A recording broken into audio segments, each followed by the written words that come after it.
तो अभी हम जो भी जहाँ तक आर्टिकल धारा पढ़े थे उसके आगे हम उस मूल विधि में पढ़ते हैं। मूल विधि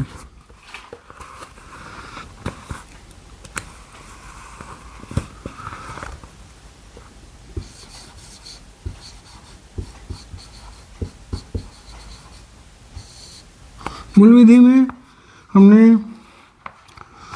आर्टिकल धारा 270 व्यापारण के लिए दंड 100 बीएनएस की धारा बीएनएस 137(2) में व्यापारण के बारे में हमने पढ़ा था।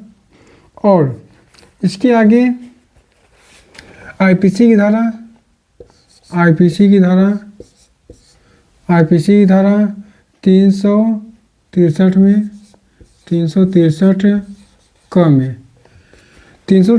क में भीख मांगने के प्रयोजन के लिए अप्राप्त व्यय का व्यापारण या विकलांगीकरण से संबंधित है। और बीएनएस में यही धारा है। बीएनएस की धारा 139 में भीख मांगने के प्रयोजन के लिए अप्राप्त व्यय का व्यापारण व विकलांगीकरण से संबंधित है। और आईपीसी की धारा 364 में हत्या करने के लिए व्यापारण या अपहरण करना। व्यापारण समझ ही चुके हैं, जो 16 वर्ष से कम व्यक्ति हो उठा ले जाते हैं उन्हें व्यापारण कहते हैं। और अपहरण 16 वर्ष से अधिक वाले व्यक्ति को अपहरण कहते हैं। तो जो आईपीसी की धारा 364 में हत्या करने के लिए व्यापारण या अपहरण से संबंधित है। और बीएनएस की धारा 140 में यही चीज़ें हैं। 140(1) में यही चीज़ें हैं। हत्या के लिए व्यापारण व अपहरण से संबंधित है। और आईपीसी की धारा 164 क में 164 में फिरौती के लिए व्यापारण से संबंधित है। आईपीसी की धारा 364 क में फिरौती के लिए, इसमें हत्या के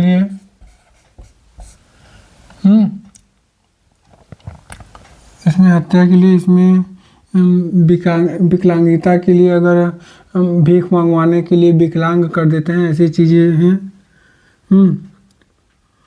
फिरौती हुए। और आईपीसी की धारा 140 बीएनएस की धारा 140(2) में है यही चीज़ें। 140(2) में है यही चीज़ें। और आईपीसी की धारा 164 क में फिरौती और आईपीसी की धारा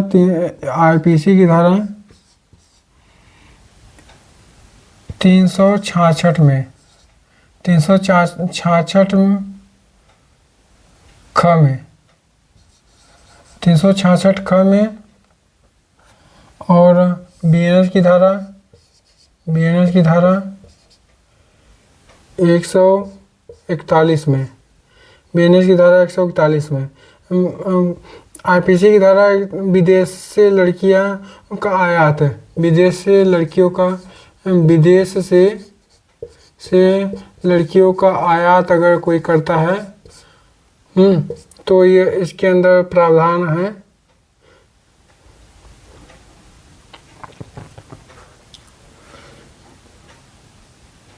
बीएनएस की धारा 141 में विदेशी से लड़की आयात करने से संबंधित है, और जो बीएनएस की धारा आईपीसी की धारा 366 ख में है।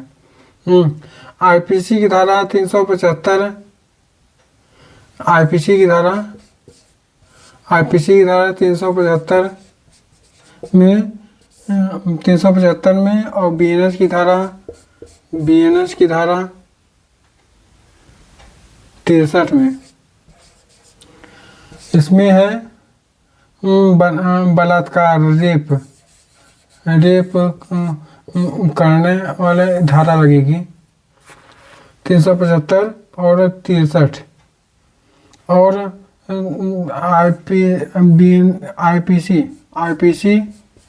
आईपीसी की धारा 375 हो गया, और 300 उसके बाद 76 है। 376 में दंड का प्रावधान है, रेप के दंड का प्रावधान है। और इसमें 63 हो गया, 63 इसमें बीएनएस में 64 में है, बीएनएस 64 में है रेप का दंड, और 63 में रेप का प्रावधान है। और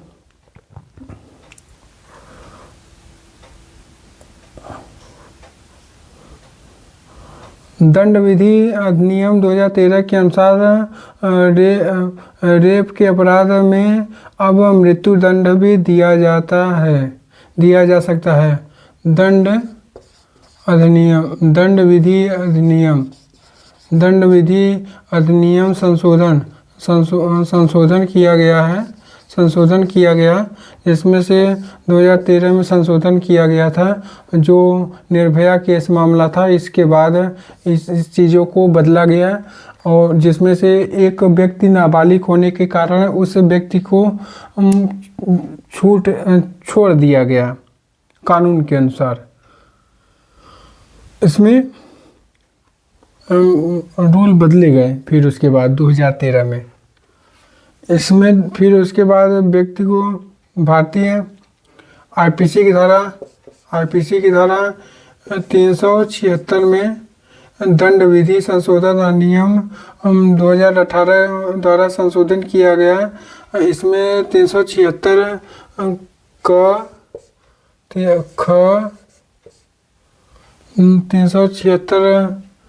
376 घ क तथा 376 क ख 376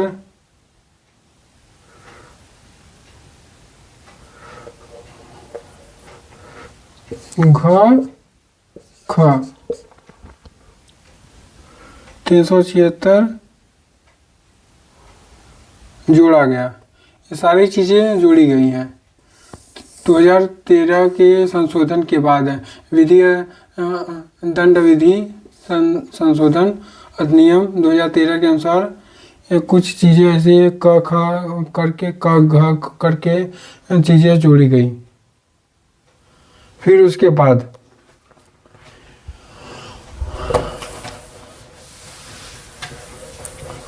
बाद चीज़ें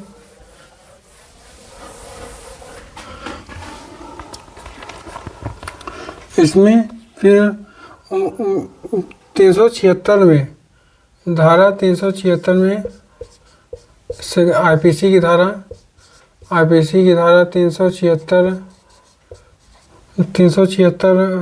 में बलात्कार के लिए दंड का प्रावधान किया गया है।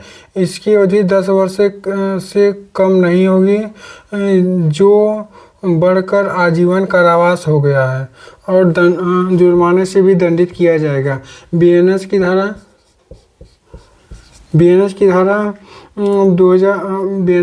64 में बीएनएस की धारा 64 में बलात्कार के लिए दंड का प्रावधान किया गया है। इसकी अवधि 10 वर्ष से कम नहीं होगी, जो बढ़कर आजीवन कारावास और जुर्माने से दंडित किया गया जाएगा। और यह आईपीसी की धारा 376 में है। आईपीसी की धारा 376 बलात्कार संबंधित कानूनों को बदलने के लिए वर्मा कमीशन बनाया गया है। वर्मा कमीशन बलात्कारों के नियमों को बदलने के लिए वर्मा कमीशन का गठन किया गया 2013 में। वर्मा कमीशन। और धारा 376 आईपीसी की धारा 376 क में 376 क में पीड़िता की मृत्यु या लगातार विकृतिशील दशा में कारित करने के लिए दंड का प्रावधान है। बीएनएस की धारा 66 में बीएनएस की धारा 66 में यही चीज़ें हैं। पीड़िता की मृत्यु या लगातार विकृतिशील दशा में दंड का प्रावधान है। और धारा 376 का में कम से कम 20 वर्ष किंतु आजीवन कारावास भी हो सकता है, और या फिर मृत्यु दंड भी हो सकता है। इसमें मृत्यु दंड भी दिया जा सकता है अगर आप गलत ज़्यादा ओवर चीज़ें, ओवर क्या